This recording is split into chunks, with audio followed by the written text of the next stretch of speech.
for, I believe now I'm in my 19th year. I have worked at Valley for 13 and a half years.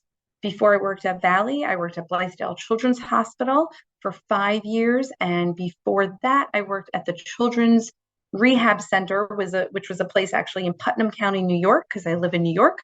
Um, and I worked there for a year. So I am a speech therapist by my master's.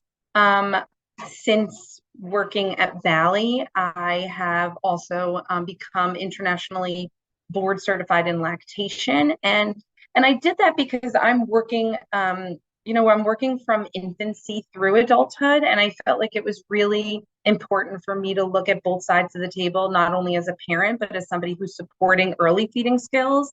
I felt that I understand the face and the muscles and everything, how everything works. So I decided that this was the best way to support myself and support families. So that's why I went to do that. So I love pictures. That's why I put a lot of pictures in my slides. So that was just a cute little friend of mine who was learning how to eat. So I like to start off by telling you some fun facts. There's 43 muscles in the face. The tongue is the only muscle in the body that works without support from the skeleton. It takes, fewer muscles to smile than to frown. So the take-home message is to always be happy. The masseter, the jaw muscle, is one of the top 5 strongest muscles in the body. So, one of the things that I get from parents often is like, he doesn't have teeth. Like, I'm not gonna have him chew, but chewing actually doesn't come from the teeth. Chewing is coming from the strength of the jaw. Now, the teeth and the molar table, and when the babies get their teeth, that is going to support chewing and support breaking down food. But that's not, really where chewing is coming from. Chewing is coming from coordination and strength of the jaw and the oral musculature. And we're all capable of 10,000 unique facial expressions. So I just thought these were fun facts to start our presentation.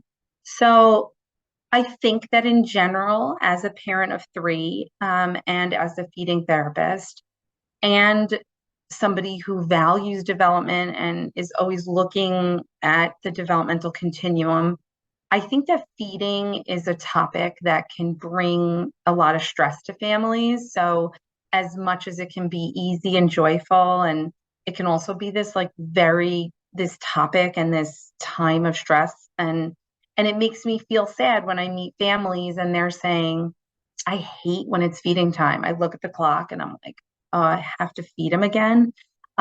So hopefully, even like very specific questions at the end, I want to help, and hopefully some of these ideas will help. So I think the first thing to start with is just milestones of normal feeding development. So between, birth and 4 months of 4 months of age, the baby's either being breastfed or bottle fed. And that is the only and primary source of nutrition and hydration for that baby. And then between 4 and 6 months, spoon feeding is introduced. I have to say, according to the American Academy of Pediatrics, and really, I also find it's pediatrician dependent. Some pediatricians are like, absolutely not one thing other than breast milk and or formula until 6 months of age. So don't start till 6 months. And then we have other pediatricians that are like 4 months old, earlier the better. Go by 4 months, because by 4 months, you're giving the baby time to learn the skill. So by 6 months, they're actually spoon feeding. So there's a lot of debate on exactly when to start. And I think that the table always kind of sways in either direction. But I always recommend to every family that they talk to the pediatrician, because they need the doctor's blessing to go forward. So purees and soft chewables, those are between 6 and 9 months of age, 9 to 12 months of age, or those really textured pureed foods, the fork mash table foods, and all those other.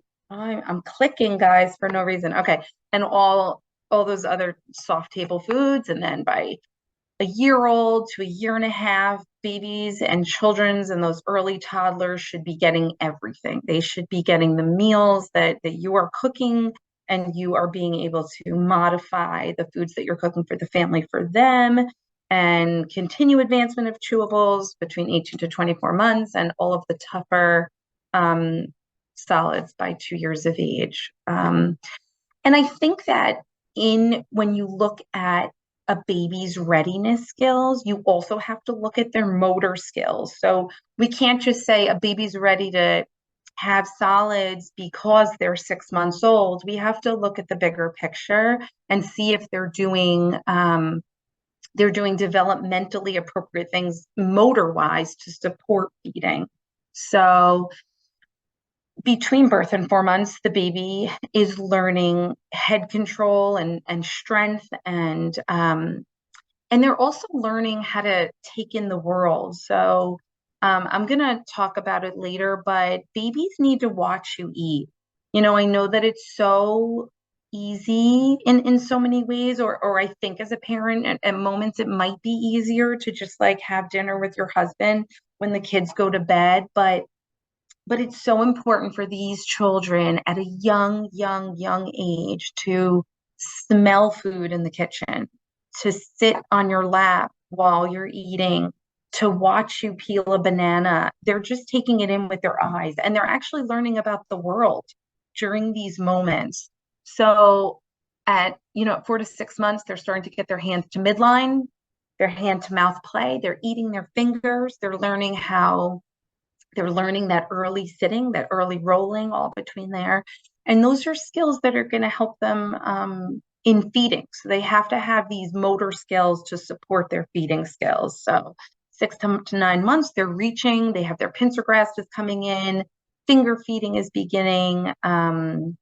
These so as a baby, the tongue learns how to suck. It's reflexive. So between 0 to 4 months of age, the baby is reflexively sucking, and that's what supports nutrition and hydration. And then as the baby, after 4 months of age, the baby is able to learn the motor movement and to have more control of the motor movement. And then between that 6 to 9 months of age, they're learning how to move their tongue a little more independently and sweep it side to side. And then their finger feeding improves. So their ability to hand to mouth improves, their pincher grasp improves, and they're able to even pick up a spoon and bring it to their mouth. So that big piece of coordination is improving at that age. And then between a year and a year and a half, you have these independent feeding is more successful. So you can, in a very messy way, put a bowl of yogurt or something in front of the baby, and the baby is able to understand these motor movements to support feeding because they're able to bring the spoon and or baby fork to their mouth independently, and their ability to use utensils continues to increase. And then they're cup drinking, by 2 years old, and we look back and we say, how did my baby grow up so fast? So these are just some ideas that that you have to think about. So I put this slide in because I think the most important thing is to make feeding fun at every single stage. So in the first picture, that is actually one of my children. That's my middle child. He is using a sword to cut bread. And it's just a picture that, like, to me shows that he's taking in what we're doing in the kitchen.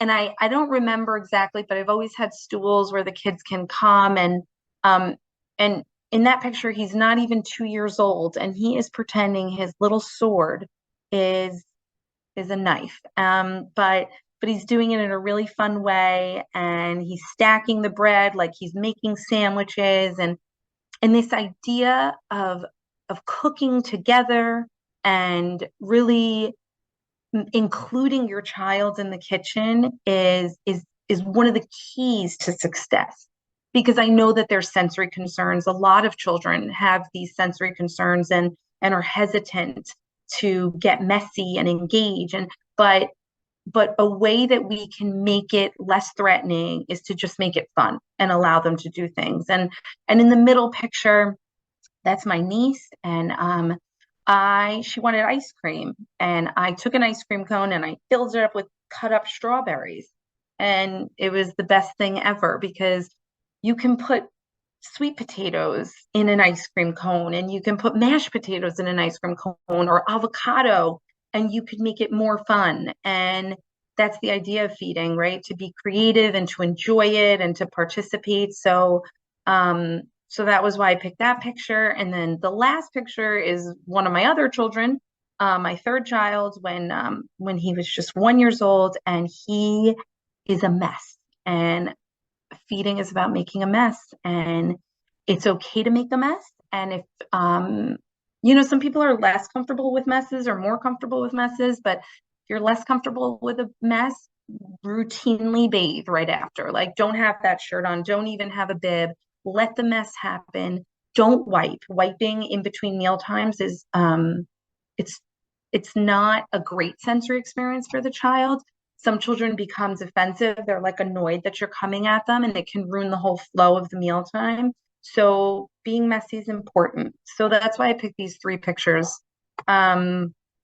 Okay, so beginning feeders, we talked about it. So this is just a picture of a little guy he's drinking his bottle, and the other little guy is his friend, and he's looking at him, and and he's older. He's a year old in that picture, that little guy, but he's now independent, drinking his bottle, laying down. So I just, I reiterated what was on the other slide, but it's a cute picture because feeding should be social, and it should be bonding.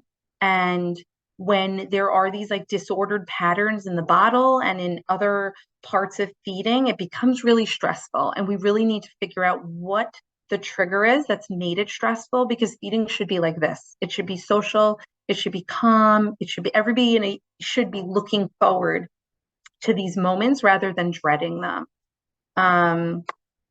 Okay, so ready for solids. Good neck control, sitting up, or that early stages of sitting without too much support, bringing objects and hands close to mouth and trying to grab things.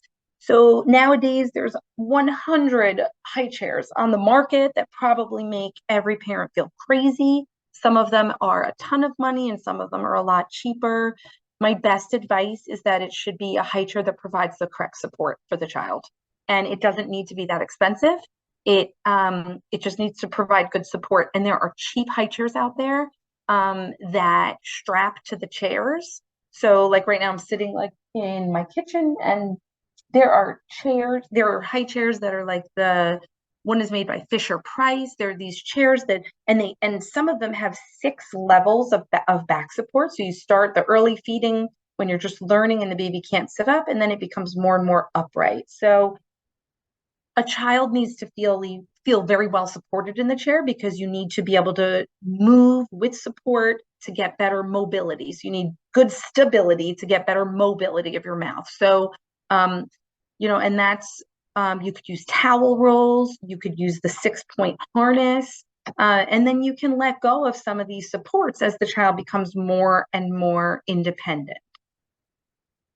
Okay, so, everyone talks about order of introduction, and there's no perfect order, and there's a lot of great, sometimes the internet can be a lot, but I think that there is a lot of good literature out there. There is some really good literature out there on introducing solids. So there's a lot of different approaches to introducing solids. One is baby-led weaning, and one is the traditional old school standard. You start taking rice cereal or oatmeal or the greens, and you as the feeder are feeding the baby. So of course in this picture, this baby's older. This baby can start self-feeding, and this is more of a baby-led weaning approach. You could see, I happen to know that they're little like zucchini bites and some Cheerios. So that baby's a little bit older, but we really do recommend that you start with vegetables, because you want a child that's not just kind of has that sweet tooth and only looking for fruit. Nowadays, when you go down the aisle to even buy purees in the baby food store, and they have the pouches and the little containers, there's so many different mixes. I mean, these mixes are so fancy. So of course, we always recommend one food at a time. We recommend you use that food for at least 3 days for allergy purposes before you would introduce another food. But my personal recommendation is that you start with a vegetable. So if you started with sweet potatoes and you did an orange vegetable, you would do an orange vegetable followed by a green vegetable, back to a colored vegetable, back to a green vegetable. So you would alternate. So if you did sweet potatoes, then you would do avocado. Then you would do squash, then you would do sweet peas, then you would do carrots, then you would do something else, green. So you would go back and forth. Um, so dairy can be introduced when your child is 7 to 8 months, usually, and this is also pediatrician. Oh my goodness, hold on, guys, 1 second. Everybody's being loud. Sorry, some people walked in my house. Okay, so dairy is also another question for the pediatrician. Many pediatricians have a little bit of varying thoughts on when to introduce dairy, but in general, between 7 and 8 months old, you can begin to introduce the baby yogurt and start introducing small pieces of dairy, such as shredded cheese, stuff like that. And then meats are usually around 9 months of age. So that's like meatballs, chicken, and things like that. That's around 9 months of age. But I always also recommend that you're going by your pediatrician's guidelines. Some pediatricians have handouts that they actually hand the parent, where the parent starts checking. And sometimes this could be helpful because it becomes overwhelming when there's so many things that you want to introduce, and it keeps you a little bit more organized. So there's obviously different ways to start even introducing salads. You can prepare your own baby food, and something as simple as taking a sweet potato, roasting it in the oven, adding some either water, breast milk, or formula to get the right consistency, putting it in a blender and serving it. So you can, nowadays they have steamers, these baby steamers that are steaming the fruit or vegetable and then helping you puree it.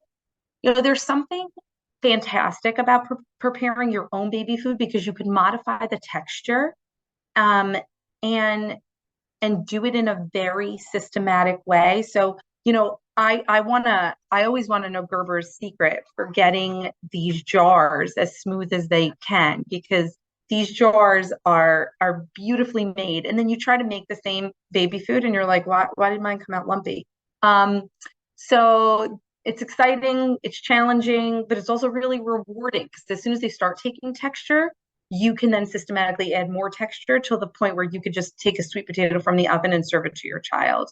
Buying baby food is also amazing. They have every flavor that you could think of. They have these amazing combinations of flavor. So it's pretty amazing. As I said before, you have to eat in front of your children. There are kids that I see all the time, and I encourage the parents to eat in front of them. They need to see you doing it. They need to smell it. They need to touch it. So even when they're not totally old enough to even eat with you or eat the things you're eating, eat a banana while you're holding them. Bring it to their nose, bring it to their mouth, let them lick it. Family meal times are so important. And I know with like our absolute crazy schedules, always practical, but on the weekends, during moments that you can make it practical, that's how you raise a good eater. You model eating. You model that it's every food group that comes on your plate, and you model that it's okay also to get Wendy's, but it's also good to have like a good home cooked meal, So that's what I want kids to see from a young age. I always believe in going shopping from early on with children. The grocery store is a great place for kids, and I know that with COVID and with sicknesses, it's hard.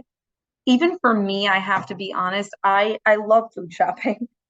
And sometimes I love doing it alone, and sometimes I love doing it with my kids. But in one picture, there I am cooking with that's my oldest child at the time. Actually, that they're both my oldest child. That's the same child.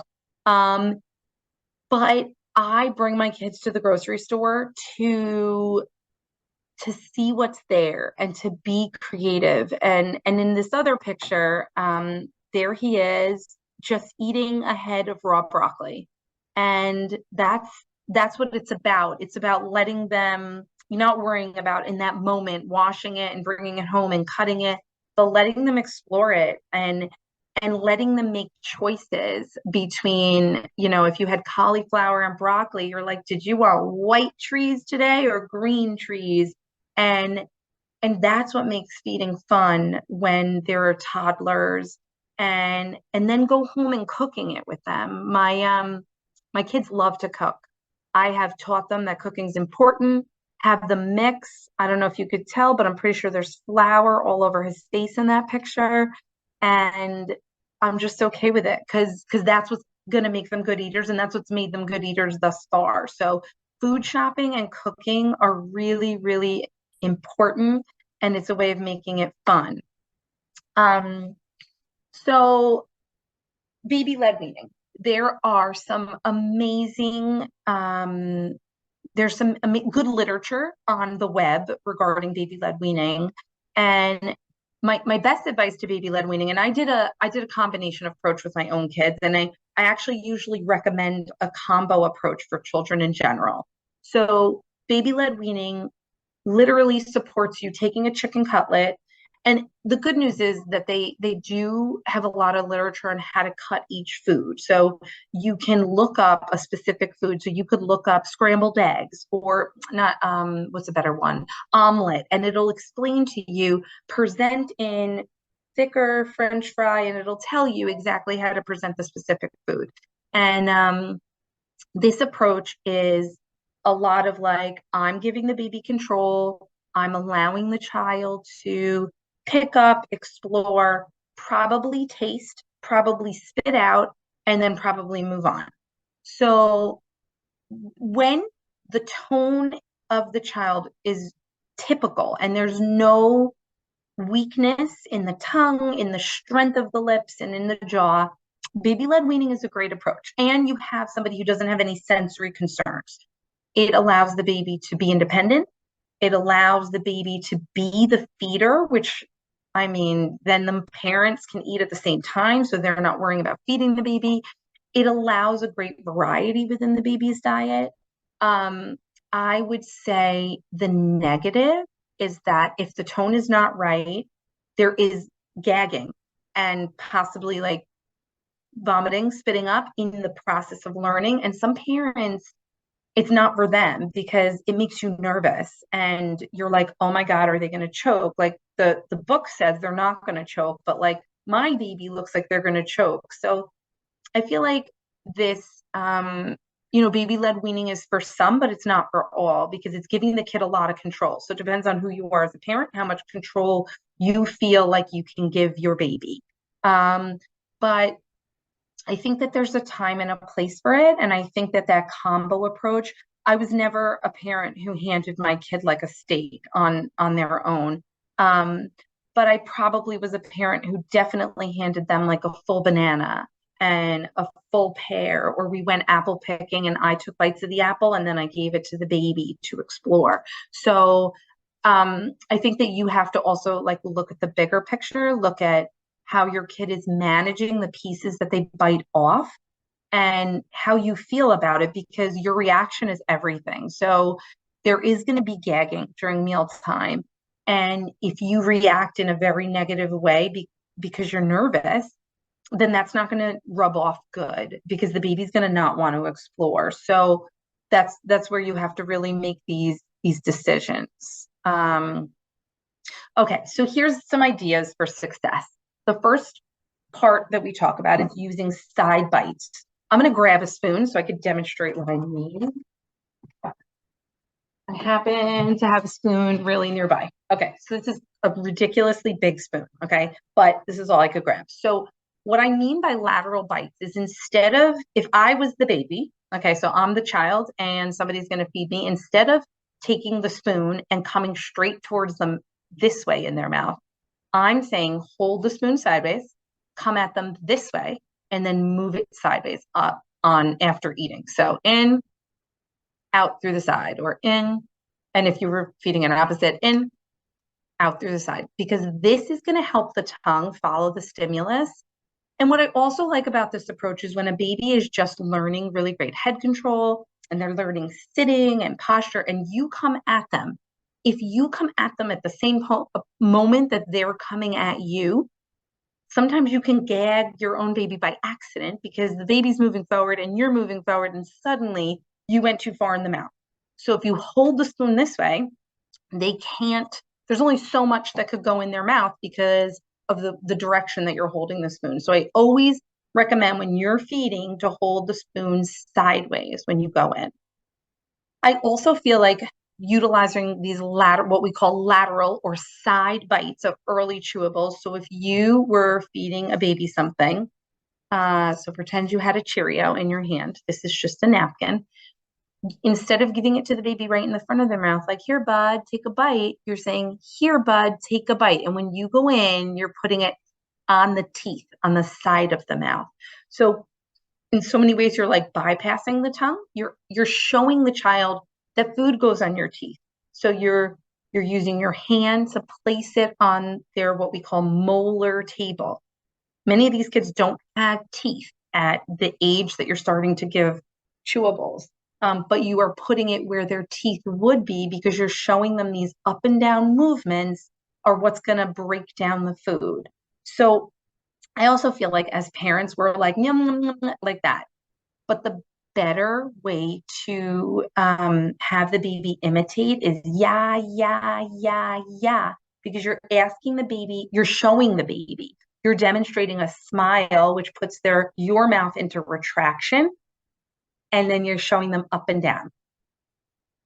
So after I put a Cheerio or a puff or something in the baby's mouth, I'm always like, yeah, yeah, yeah. And I'm taking my finger and I'm stroking it right between the corner of the lip towards the ear. And I'm showing them exactly what I want them to do. And I feel like babies take in more than we sometimes give them credit for. And these early demonstrations or, patterns that we're showing them are going to help them learn how to chew.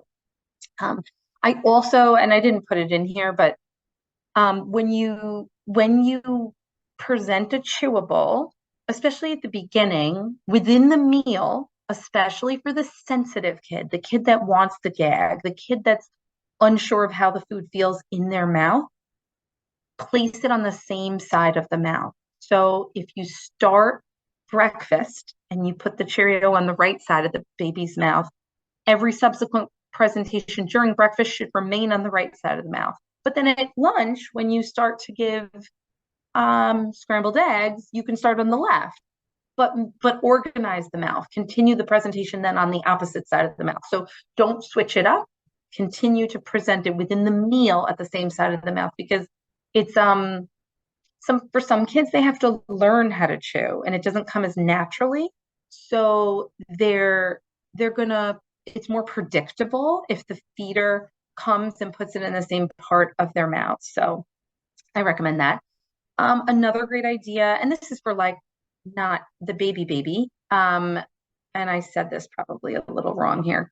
Sorry about my editing, but dips. So I'm all about ketchup, ranch, cream cheese, so many dips. You can have dips of different things. You could use yogurt as a dip. Your kid loves yogurt, cut fruit up and have them dip it into the yogurt. So dips can slow down a meal. Dips can change the texture and dips can change the taste. I mean, I personally think everything tastes better in ketchup. So, dips are a fun way for that early toddler, that 18-month-old, that 2-year-old, where you're like, don't know if they love it, but how can I encourage them to eat it? And sometimes dipping is fun. You have like you can pick the color of your dip. So dipping is a way that you can really regain interest sometimes. Crumbs are a fun way to see how the chew pattern can change. So I sometimes have parents come in and say, I feel like Johnny takes that bite of mac and cheese and it's like one and done, and there's like no chewing. And I'm like, and Johnny keeps going. And Johnny's like, but Johnny's swallowing mac and cheese whole. So sometimes when you see that and you need to change the oral motor pattern, you could get really creative. I love taking crumbs of like Ritz crackers and you put them and you can have the kid help you do this. So you put 2 or 3 crackers, like Ritz crackers, in a Ziploc bag, and you squish them up and you tap and you make them into crumbs. And then you do a pattern. So you take the bite of mac and cheese and then you do dip and then you take a bite. And I don't usually recommend putting the crumbs right on top because if they're not crunchy, then they're not going to work as well. So you're almost pairing something that's squishy with something that's crunchy because that sometimes can change the oral motor pattern and the feeling that that kid gets in their mouth to give them more information to chew. So I don't have a Chewy tube home with me, but if you looked it up online, and I feel like Danielle will just pin it to something because she's good at all those things. But a Chewy tube looks like a little hammer. They come in different sizes. The first stage of a Chewy tube is yellow. The second stage is red, and then there's a blue one. Um, but I would I would take the Chewy tube and the long part of the hammer. What you could do, so first you could just introduce the Chewy tube to your child and put it on the tray, or not even do it during meal times. The child's playing on the floor and you guys are playing and you hand them the Chewy tube or you show them, you demonstrate chewing on the long part of the hammer. And you're just doing yeah, yeah, yeah, and you're showing them this piece of coordination. And then you let them chew on it. So it's just like a chew toy. And then what you could do is you could take the long part of the Chewy tube and you could break a Cheerio in half and put it in the long part. I mean, at the edge, but you stuff it in the long part. And then you say to them, listen, and you take it and you bite and you hear the crunch because that gives them really, really good auditory feedback. And then you do it and you have them do it and you have them take that bite and crunch through. So they're starting to get this idea of like, oh, look, I'm supposed to hear it break down. And that's good for the children who kind of suck on their food or like take the Cheerio and move it back and forth before taking that bite. So you're trying to get them to chew a little faster when you put the food in their mouth.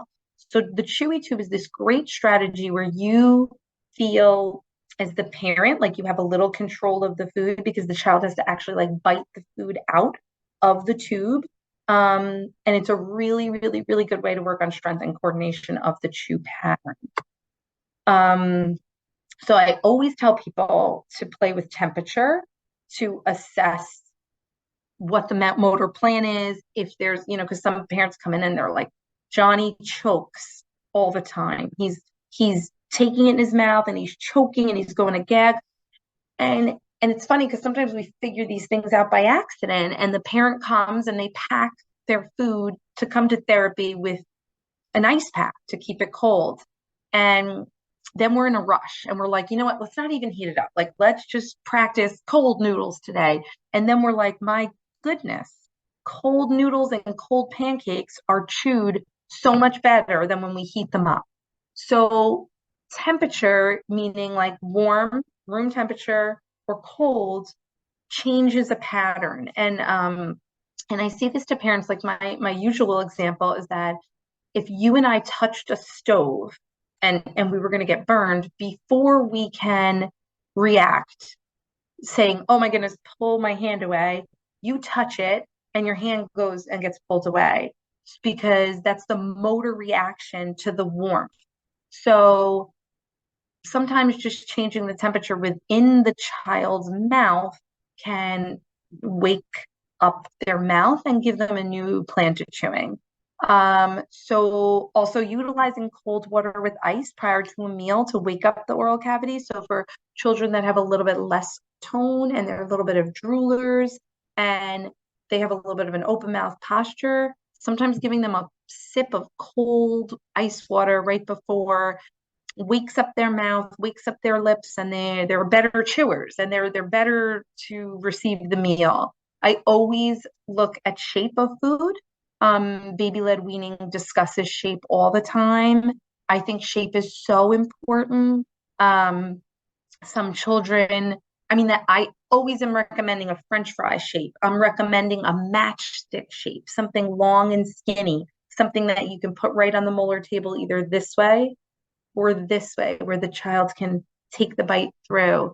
For the picky eaters, you alternate between a soft food and a crunchy food. That child that has like residue within their mouth, you watch and you see if making a pattern between a scrambled egg and a piece of toast, a scrambled egg and a piece of toast, or a Cheerio, something even more firm, allows the child to chew more and to accept the bites of the softer food when they're alternating. Um, I also say to parents, some kids, we actually all have a chew pattern, meaning when I take a bite of the sandwich or when you take a bite of something, we have a particular side that we take our tongue and we move the food to. And even though we always chew on both sides, everybody has a pattern. So this muscle and the jaw work as a unit.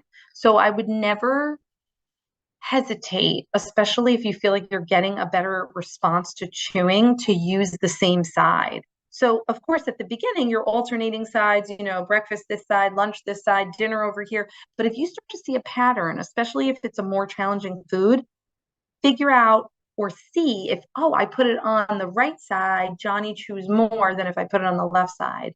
And then I would use that pattern to our advantage and to the feeder's advantage to make the child a better eater.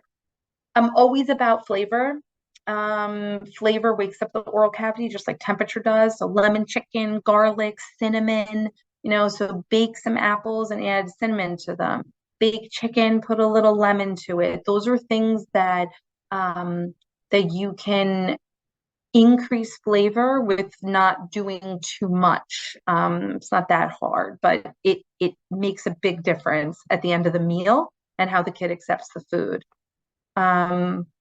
So now I think I went back. Food, here we go. Okay, so I want everybody to always remember that like difficult eaters can change a family dynamic and it can be really frustrating and that has nothing, it does not reflect one piece of you guys as parents. And we need to really look at the bigger picture as to why the behaviors are there to fix them. So behaviors don't just come from the clear blue sky, and behaviors don't just happen because the parent did something. You guys didn't do anything. These picky eaters are there. I'm employed because of picky eaters. Some of my friends are picky eaters, and we have to figure out why. Is it a motor pattern? Is it a motor plan? Is it a sensory reaction? What is it that caused the behavior that we can then go and modify? So I think that these are things that are really, really important to remember, because if we can identify where the breakdown was, then we can figure, and listen, sometimes as parents, we start presenting the same food over and over. And sometimes we create a picky eater, not because we meant to, but because life has a lot of challenges. And that's okay too, because we can slowly introduce foods. My kids, I had to teach my kids how to like salmon. I had to teach my kids how to like eggplant, and it's bite for bite. I would serve them what they wanted. They would have fish sticks, but they'd have to have one bite of salmon. And as they got older, they realized that more people at the table had salmon, and maybe they wanted a bigger piece of salmon. And sometimes it's a process, but in the end, it's pretty rewarding. So there's going to be signs of feeding problems along the way: coughing or gagging, poor weight gain, frequent vomiting, spitting up during or after meals, consistent food refusal. And these are reasons why I would speak to the pediatrician. I think that sometimes we all look at a well-fed kid or a kid that doesn't look starving, and we don't always identify what went into getting that kid to look as good as they do. So some kids look good because we as parents are working triple time to make sure they're fed, but it's not an easy process. And I think that those are the times where you should reiterate to the pediatrician, I know my kid is fed and I know that they're gaining weight.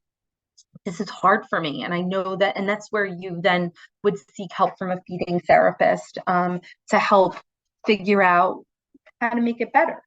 All right. So that's what I have for you guys today, but I'm open to any questions or comments or any, I know I didn't talk about cups, I didn't talk about straws, but I'm ready for questions. Amazing. Lori, you always have so much information. I could go Um, on for a long time. I got to I like cut it down. It's I nighttime. know. Everyone has to put the kids Right. to bed. We gotta go to bed.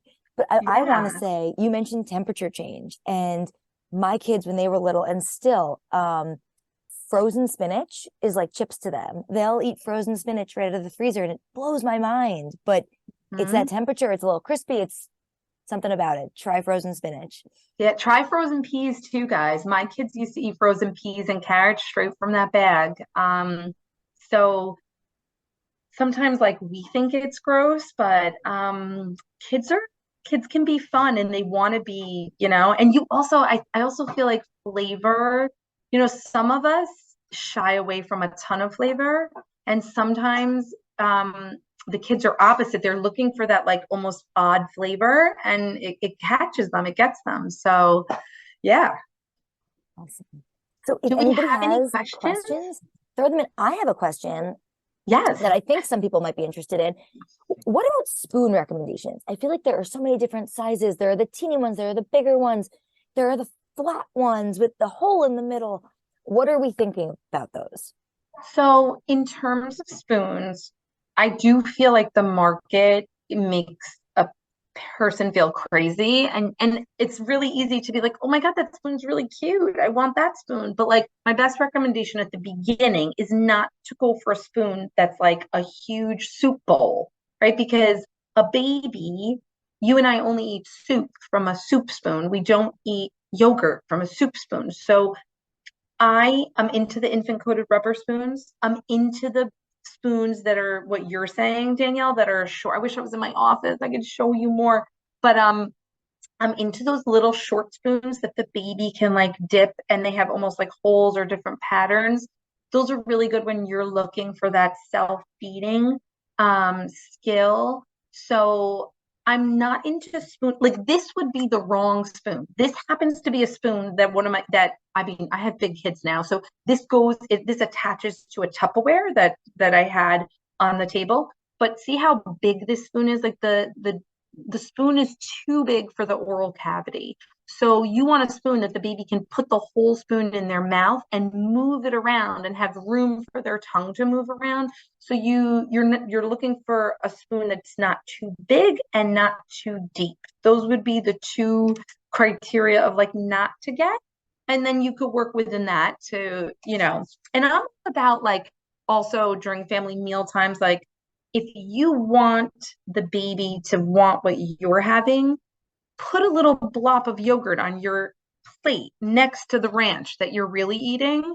And as you're pretending that, like, oh, yeah, did you want some? Like, these are moments that the baby's going to try in a very, like, non threatening way to explore a food. And then that's, of course, when it doesn't really matter that it's your metal spoon or silverware. But for the baby themselves, I'd use, Gerber makes a nice spoon. That infant coated rubber spoon is nice. We call it a maroon spoon. That always has a nice, it's not too, scoopy. Um, those would be my spoon recommendations.